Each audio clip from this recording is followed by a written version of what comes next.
The smoke-filled atmosphere of Murphy's Tavern hung thick in the air as another Friday night drew the usual crowd of military personnel to the waterfront bar in Virginia Beach. The establishment had earned its reputation as a gathering place for Navy SEALs, Marines, and other special operations forces who sought refuge from the intensity of their daily training regimens. Neon beer signs cast colorful shadows across weathered wooden tables, while the jukebox played classic rock anthems that had become the unofficial soundtrack of American military culture. At a corner table, partially hidden in shadow, sat a woman who seemed oddly out of place among the testosterone-fueled environment. Sarah Martinez appeared to be in her early 30s, with shoulder-length auburn hair tied back in a simple ponytail. Her clothing was unremarkable: dark jeans, a plain black sweater, and worn leather boots that had clearly seen their share of hard use. What made her stand out wasn't her appearance, but rather her demeanor. While conversations and laughter erupted around her, she sat quietly nursing a beer, occasionally glancing at her phone or observing the crowd with eyes that seemed to take in every detail. Sarah had arrived at Murphy's Tavern an hour earlier, following a recommendation from a former colleague who had insisted the establishment served the best fish and chips on the East Coast. After completing a grueling 3-month assignment overseas, she was finally enjoying her first taste of normalcy in what felt like an eternity. The assignment had been classified dangerous and emotionally draining in ways that civilian life could never prepare someone for.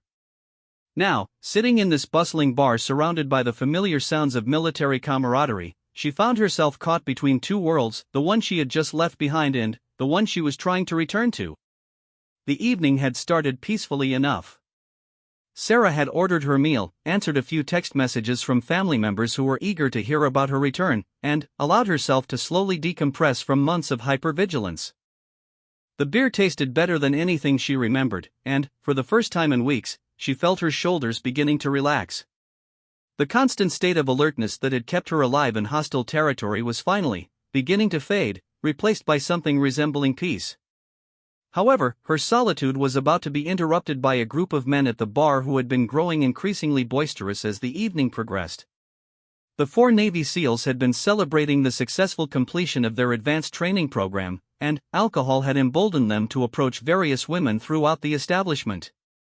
Their attempts at conversation had been met with mixed results, ranging from polite disinterest to outright rejection, but their confidence remained unshaken. The leader of the group, a tall blond man named Jake Thompson, had noticed Sarah early in the evening. Her quiet presence intrigued him, particularly because she seemed immune to the chaos surrounding her. Unlike the other women in the bar who were either actively socializing or clearly trying to avoid attention, Sarah appeared completely comfortable in her solitude. This air of mystery only served to increase Jake's interest, and he spent considerable time trying to work up the courage to approach her. Jake's companions, Marcus Rodriguez, David Chen, and Bobby Williams, had been encouraging his pursuit throughout the evening. All 4 men were recent graduates of the Navy SEAL training program, and their newfound status had filled them with an inflated sense of confidence and entitlement. They had spent months pushing their bodies and minds to the absolute limit, surviving some of the most challenging military training in the world, and they believed this accomplishment made them irresistible to civilians. The truth was that none of these men had any real combat experience.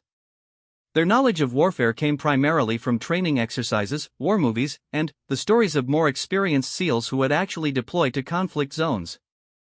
While their physical conditioning was impressive and their technical skills were solid, they had yet to face the psychological challenges that come with actual combat operations.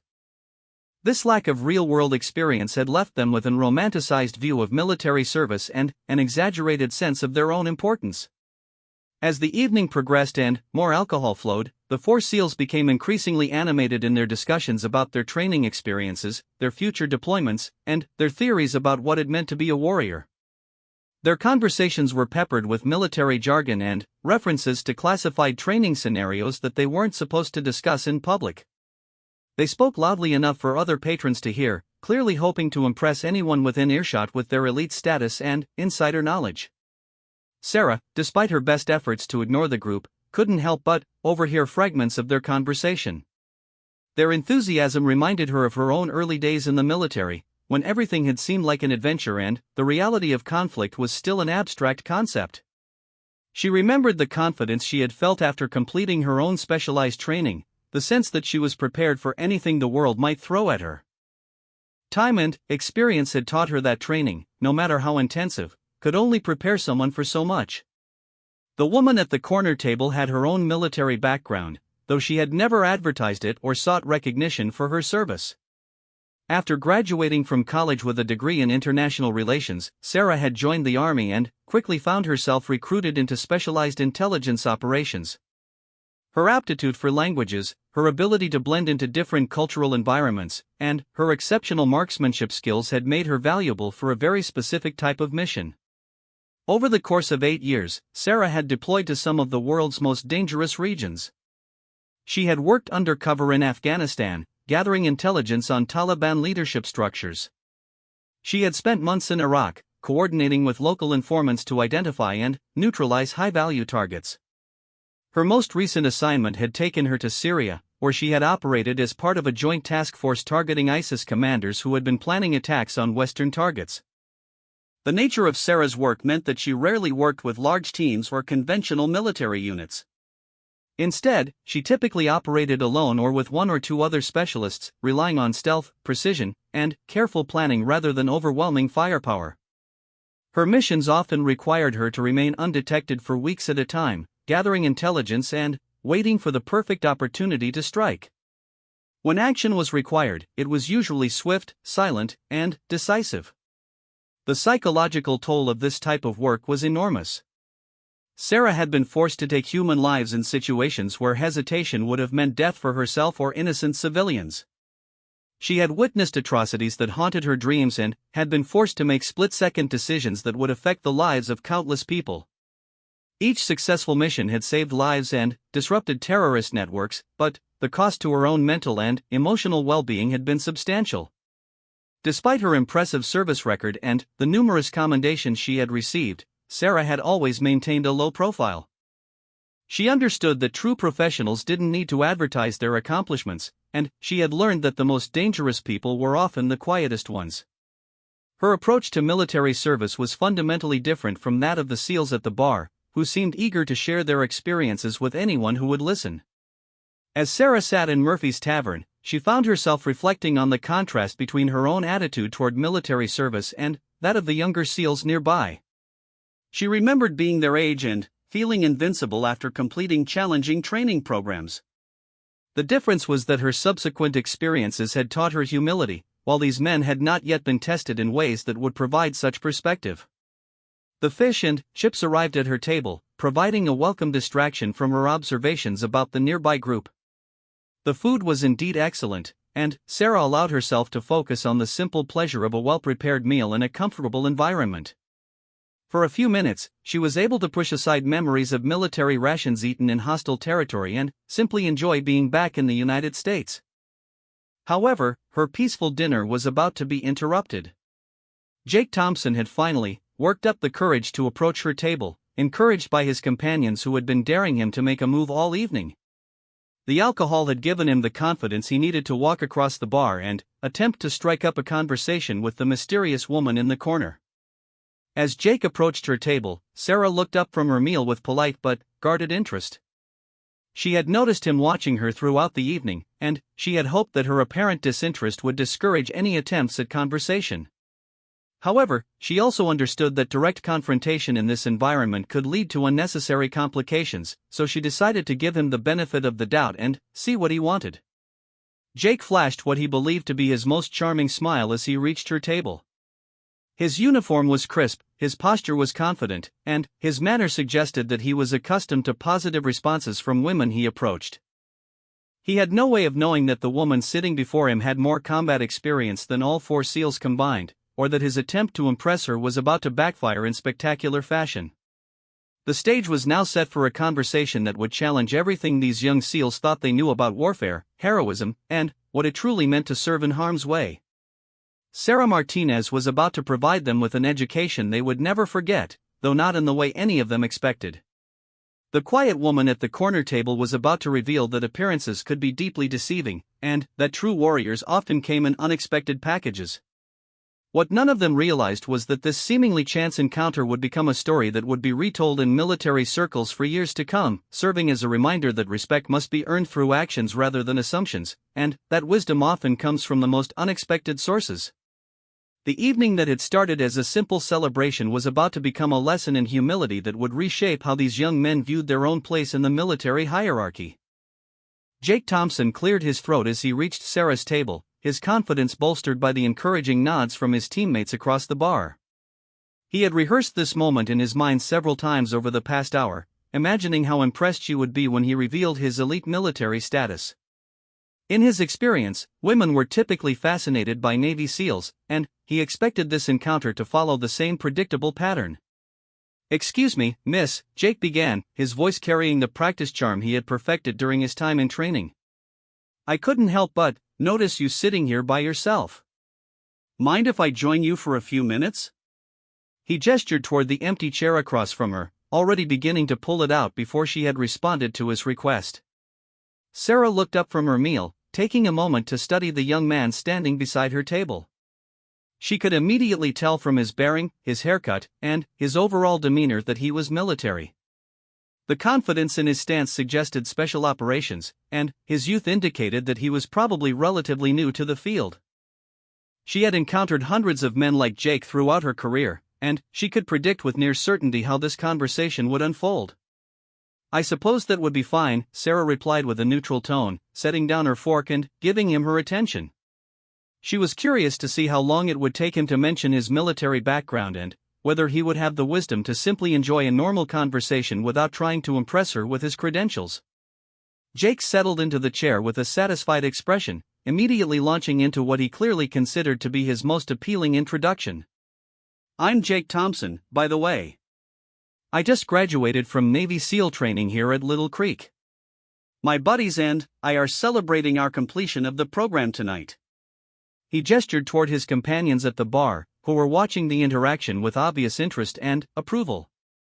Sarah nodded politely, taking a sip of her beer before responding. "Congratulations on completing your training. That's quite an accomplishment." Her tone was genuinely respectful, though she noticed that Jake seemed to be waiting for a more enthusiastic reaction to his revelation. Encouraged by what he interpreted as interest, Jake leaned forward slightly and continued his practiced routine. "Most people don't realize how intense SEAL training really is. We pushed ourselves to limits that most humans never experience. The physical conditioning, the mental challenges, the technical skills we learned, it's unlike anything in the civilian world."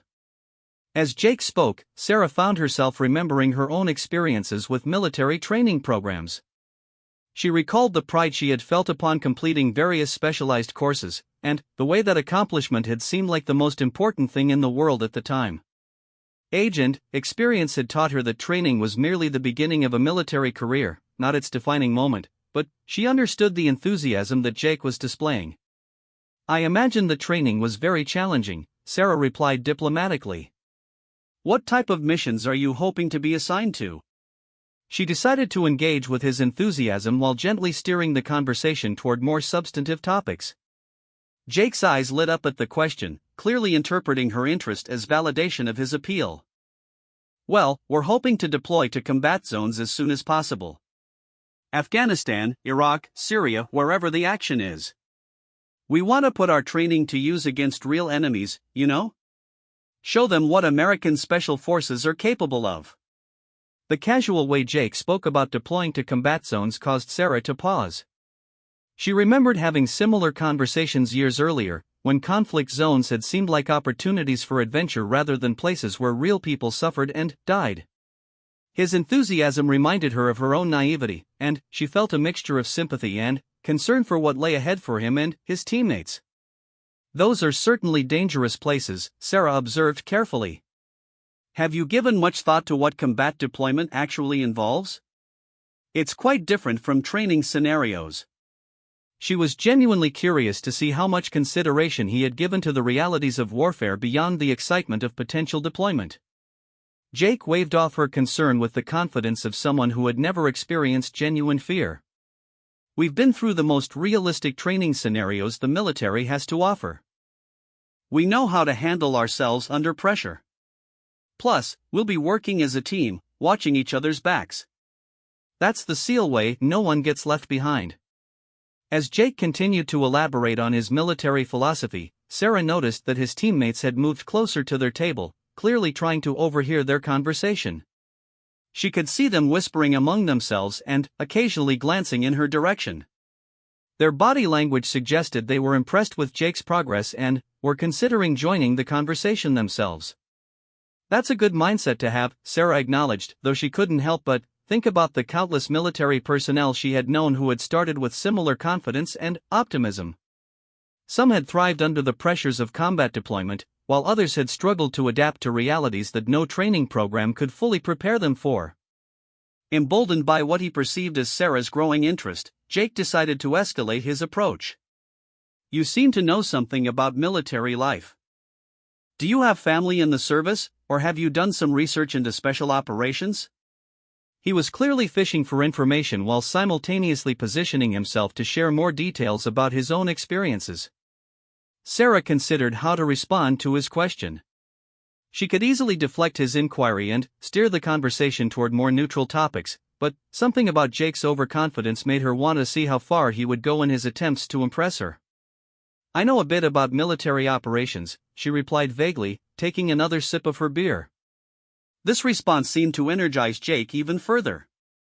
He interpreted her knowledge as evidence that she would be particularly impressed by his elite status, and he began to elaborate on the more dramatic aspects of SEAL training. He described the rigorous physical challenges, the psychological pressure, and the technical skills that set SEALs apart from other military personnel. As Jake spoke, his teammates gradually moved closer until they were standing near the table. Marcus Rodriguez, the most outgoing of the group, finally inserted himself into the conversation. Jake's being modest, he announced with a grin. We just completed some of the most advanced combat training in the world. We're basically trained killers now. The phrase trained killers caused Sarah to raise an eyebrow slightly, though she managed to maintain her neutral expression. She had heard similar language from countless young military personnel over the years, and it never failed to strike her as both naive and somewhat troubling. The men who had truly been forced to take lives in combat rarely spoke about it so casually. David Chen, encouraged by Marcus's boldness, joined the conversation with his own contribution. We learned techniques that are completely classified. Urban warfare, counterterrorism, hostage rescue, we're prepared for any scenario the enemy can throw at us. His tone suggested that he expected Sarah to be impressed by the mysterious nature of their training. Bobby Williams, not wanting to be left out, added his own perspective. Most people have no idea what real combat is like. We've been trained to operate in the most dangerous situations on Earth. When we deploy, we'll be the ones that bad guys have nightmares about. Sarah listened to their collective boasting with growing amusement and concern. Their enthusiasm was genuine, but their understanding of warfare seemed to be based more on movies and training scenarios than on actual experience. She found herself wondering how they would react when they encountered their first real combat situation and discovered that the enemy didn't follow the same rules as training exercises. You all seem very confident in your abilities, Sarah observed diplomatically. Combat deployment will certainly give you the opportunity to put your training to the test. She was careful to acknowledge their enthusiasm while avoiding either encouraging or discouraging their current mindset. Jake, sensing that the conversation was beginning to lose momentum, decided to ask a more direct question. What about you? You seem pretty comfortable around military guys. Have you ever been in any dangerous situations yourself? He was clearly trying to determine whether Sarah had any experiences that might make her particularly impressed by their elite status. The question hung in the air for a moment as Sarah considered how to respond. She could continue to deflect their inquiries and maintain her anonymity, or she could begin to hint at her own background and see how they reacted. The four young SEALs were looking at her expectantly, clearly hoping for a response that would validate their perception of themselves as impressive and unique. Marcus, growing impatient with Sarah's hesitation, decided to push the conversation in a more direct direction. Come on, you can tell us. We're all military here. Have you ever been in a situation where you had to defend yourself? His tone suggested that he couldn't imagine a scenario where a civilian woman would have experiences comparable to their own. Sarah set down her beer and looked around the table at the four eager faces staring back at her. She could see that they were genuinely curious about her background, but their questions also carried an undertone of superiority, as if they couldn't conceive of someone outside their elite circle having relevant experiences to share. "I've been in a few challenging situations," Sarah replied carefully, still not ready to reveal the full extent of her background.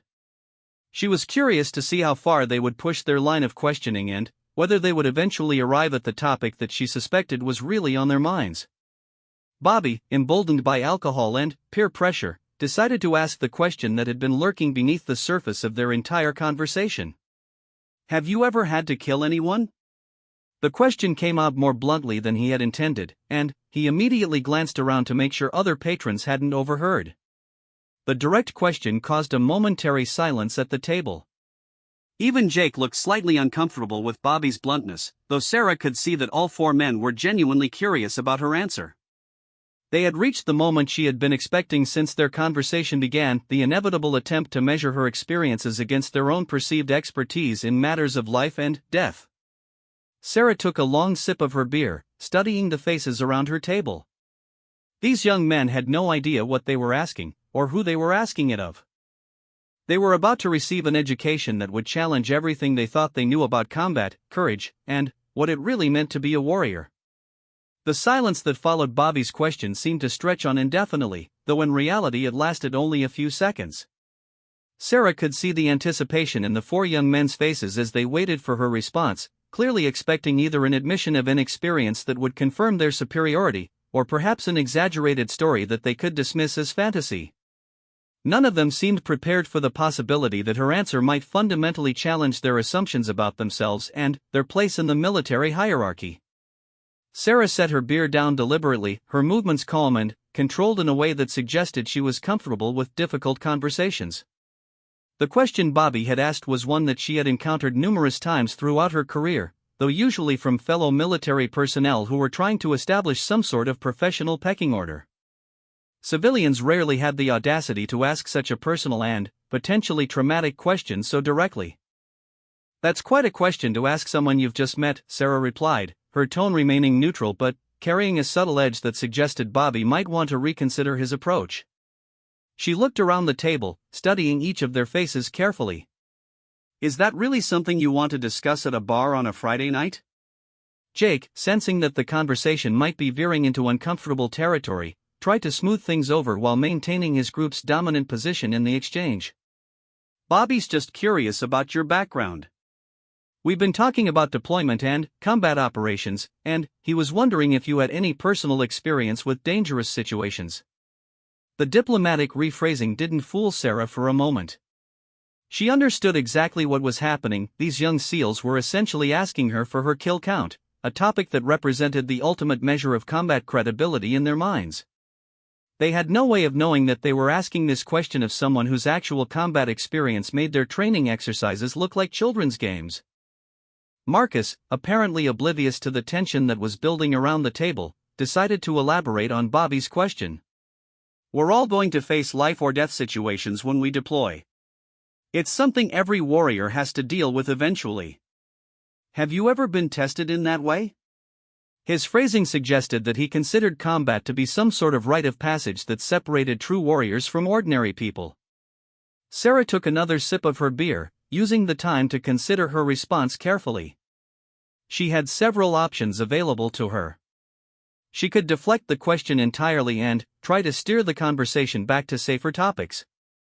She could provide a vague response that satisfied their curiosity without revealing too much about her background.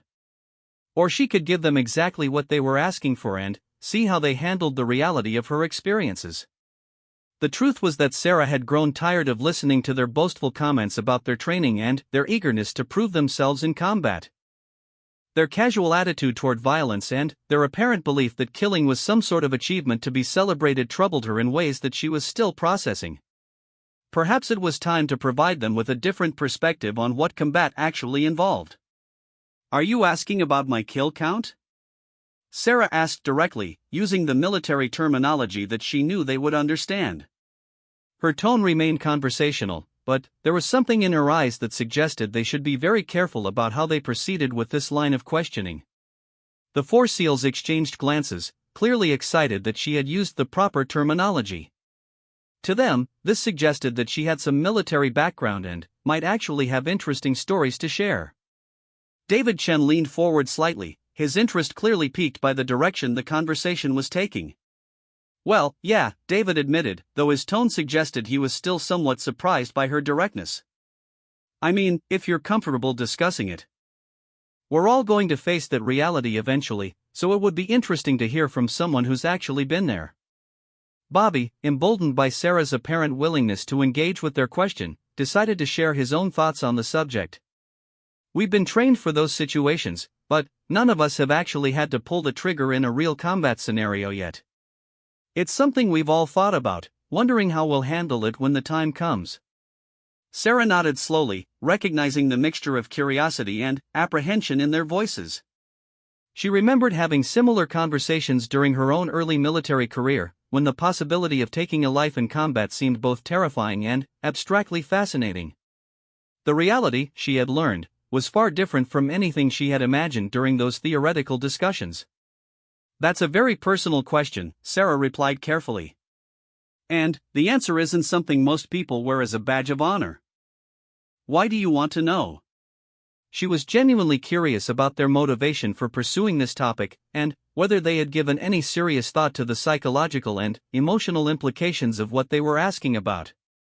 Jake, sensing an opportunity to demonstrate his own thoughtfulness on the subject, offered his perspective. We've been discussing the mental preparation required for combat operations. Understanding how experienced personnel have handled those situations could help us prepare for our own deployments. It's about being mentally ready for the realities of war. The explanation sounded reasonable on the surface, but Sarah could see through the intellectual justification to the underlying fascination with violence that motivated their curiosity. These young men weren't asking her question because they were concerned about the psychological challenges of combat, they were asking because they wanted to hear war stories that would feed their romantic notions about military heroism. Marcus decided to add his own perspective to Jake's explanation. Plus, we want to know what it's really like. All our training scenarios use simulation ammunition and role-playing exercises. We've never actually seen what happens when someone gets hit by real bullets. Is it like the movies, or is it completely different? The casual way Marcus asked about the experience of watching someone die revealed the depth of their naivety about combat operations. Sarah realized that these men had somehow completed advanced military training without developing any real understanding of what warfare actually involved on a human level. They seemed to view killing as a technical skill rather than a traumatic experience that could fundamentally change a person's worldview.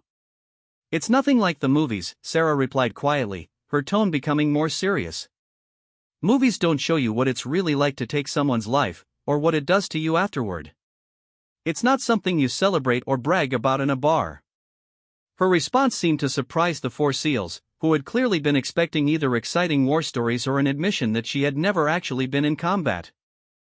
The solemn tone of her voice suggested that she was speaking from personal experience, which raised new questions about her background and qualifications to comment on such matters.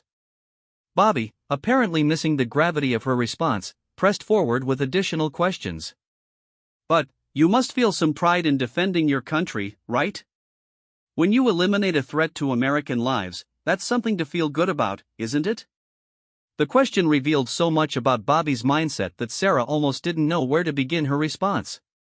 The idea that killing someone in combat was primarily about pride and patriotic satisfaction demonstrated a fundamental misunderstanding of what military service actually involved. She could see that all four men were waiting eagerly for her answer, clearly hoping for confirmation of their heroic self-image. How many people do you think I've killed? Sarah asked, turning the question back on them. She was curious to see what number they would consider impressive, and whether they had any concept of what that number might mean in terms of actual human experiences. The question caused another moment of silence around the table. The four seals looked at each other uncertainly, clearly trying to calculate an appropriate guess based on her appearance and demeanor. She looked like a normal civilian woman, but her comfort with military terminology and her willingness to discuss combat suggested significant experience. Jake, taking on the role of spokesperson for the group, ventured a conservative estimate. "I don't know, maybe 5 or 6. You seem pretty comfortable talking about it, so you've obviously been in some serious situations." His guess was delivered with the confidence of someone who considered 5 or 6 kills to be an impressive number. David offered a different perspective. "Could be more than that. If she was deployed to Afghanistan or Iraq for multiple tours, she could have been involved in dozens of engagements. Maybe 15 or 20? His tone suggested that 20 kills would represent truly elite status in his estimation. Marcus decided to aim even higher. If she was special operations or intelligence, the number could be much higher. Some snipers have kill counts in the hundreds. Maybe she's being modest about her background. He was clearly hoping that Sarah would reveal herself to be some sort of legendary warrior whose experiences would validate their own aspirations to military greatness. Bobby, not wanting to be outdone by his teammates, offered the most dramatic guess. "What if she's one of those operators whose missions are completely classified? The ones who take out high-value targets that never make it into the news reports? She could have eliminated dozens of terrorist leaders." His imagination was clearly running wild with possibilities that seemed more suited to action movies than reality. Sarah listened to their guesses with growing amazement at how completely they misunderstood the nature of her question.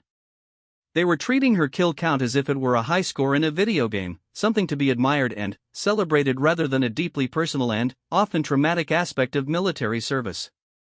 Their eagerness to assign her an impressive number revealed everything she needed to know about their current understanding of combat operations. "You're all thinking about this wrong," Sarah said finally, her voice carrying a note of sadness that the young SEALs didn't seem to recognize. "The number isn't what matters. What matters is that each one of those numbers represents a human being who had a family, friends, dreams, and hopes for the future. When you take someone's life, even in combat, you're ending all of that." Her response seemed to deflate some of the enthusiasm around the table, though Sarah could see that they still didn't fully grasp what she was trying to communicate. Their training had prepared them to think about enemies as targets rather than people, which was probably necessary for operational effectiveness but had left them with a dangerously incomplete understanding of what killing actually involved. The moment had arrived when Sarah would finally provide them with the answer they had been seeking, though she suspected it would not have the impact they expected. These 4 young men were about to learn that their assumptions about combat, heroism, and what it meant to be a warrior were fundamentally flawed, and that the quiet woman at the corner table had experiences that put their training exercises into sobering perspective. Sarah took one final sip of her beer and set the glass down with deliberate precision. The 4 Navy SEALs sitting around her table were leaning forward expectantly, their faces showing a mixture of curiosity and excitement as they waited for her to reveal her kill count. They had no idea that they were about to receive an education that would fundamentally challenge everything they thought they knew about combat, military service, and their own place in the hierarchy of warfare. The bar around them continued its Friday night rhythm, with conversations and laughter providing a backdrop that seemed oddly normal given the gravity of the topic being discussed at their corner table. Other military personnel were engaged in typical off-duty activities, playing pool, watching sports on television, sharing stories about training exercises, and enjoying the camaraderie that came with shared experiences. None of them were aware that a conversation taking place just a few feet away was about to become legendary in local military circles. 87, Sarah said quietly, her voice carrying clearly despite its soft tone. 87 confirmed kills over the course of 8 years of active deployment in Afghanistan, Iraq, and Syria. The number hit the table like a physical blow. Jake's confident smile disappeared immediately, replaced by an expression of shock that bordered on disbelief. Marcus actually leaned back in his chair as if he had been pushed, while David's mouth fell open slightly. Bobby, who had been so eager to hear war stories just moments earlier, suddenly looked pale and uncomfortable. The silence that followed Sarah's revelation stretched on for what felt like an eternity. The 4 young SEALs stared at her with expressions ranging from awe to horror, clearly struggling to process what they had just heard. 87 kills was a number that exceeded their wildest estimates, putting Sarah in a category of combat experience that they had never seriously considered possible. That's impossible, Marcus finally managed to stammer, his voice barely above a whisper. Women don't serve in direct combat roles. You couldn't have been involved in that many engagements. His words revealed both his lack of knowledge about modern military operations and his desperate desire to find some explanation that would allow him to maintain his worldview. Sarah regarded him with the patient expression of someone who had encountered such disbelief many times before. You're thinking about conventional military operations, she replied calmly. I wasn't infantry or armor. I was intelligence operations, working primarily in counterterrorism and high-value target elimination. Different rules, different opportunities, different requirements. Jake found his voice, though it came out strained and uncertain. Counterterrorism operations? Like special operations forces? He was clearly trying to reconcile Sarah's appearance and demeanor with the image of elite military units that he had constructed in his mind. Joint Special Operations Command, Sarah confirmed. I spent 8 years working with various task forces targeting terrorist leadership in multiple theaters. When you're hunting specific individuals who represent immediate threats to American lives, the work tends to be very focused and very lethal. The mention of JSOC caused another wave of stunned silence around the table. All 4 SEALs were familiar with Joint Special Operations Command, though their knowledge came primarily from movies, books, and rumors rather than direct experience. JSOC represented the pinnacle of special operations warfare, the organizations that handled the most sensitive and dangerous missions in the American military arsenal. David struggled to find words that would express his confusion and growing realization that he had drastically underestimated the woman sitting across from him.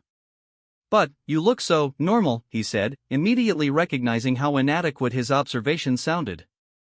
I mean, you don't look like a special operations soldier. Sarah's expression softened slightly, showing a hint of sympathy for his confusion. What did you expect me to look like? Most effective operators learn to blend in rather than stand out. When your mission requires you to get close to targets without being detected, looking like a typical soldier is a significant disadvantage. Bobby, who had been silent since hearing Sarah's kill count, finally managed to formulate a question.